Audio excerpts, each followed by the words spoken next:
This is holding Jamie's hand as I tried to tell my story. For David, for the guy who'd cut out years of adolescent memories by cutting lines of pure cocaine on the clear living room counter.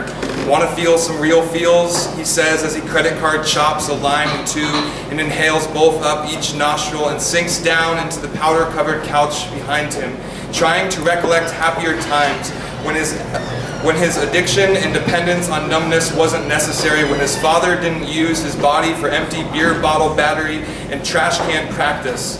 The white particles coursing through his dependent system numbed each muscle dead for a way to cope with his pain.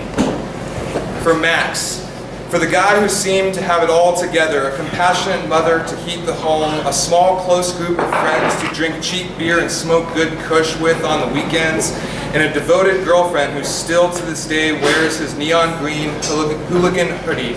He's the one to show us that you don't have to be alone to be lonely, because depression is a mute murderer that left him hanging in his bedroom while Nirvana sang him off until his mother found him the next night.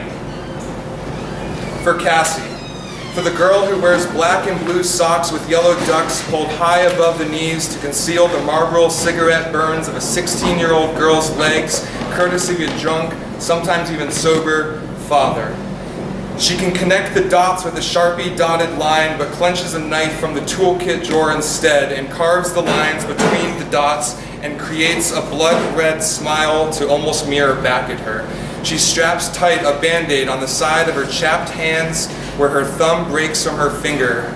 It's an awkwardly placed cover that soon falls off when my hope to hold her hand reveals the tiny heroin dot surrounded by irritation, frustration, and suspension.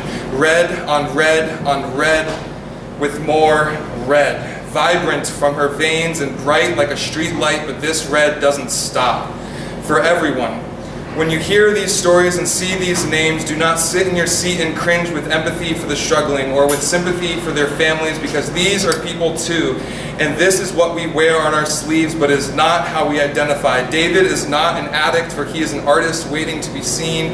Max was not a suicide victim, for he was a family-raising son. Cassie is not a cutting freak, for she is a musician with an unheard sound. So while I hold my own knife and carve love on my arms, I'm also drawing a semicolon on my wrist with a purple Sharpie, because this love goes on like a sentence that not only runs on, but never ends. Hear me, trust me, believe me when I say these words, though I do not know your name, may never know the you who's you, or know the length and dimes of your cocaine lines, or the length and inches of your scars you think you've hid.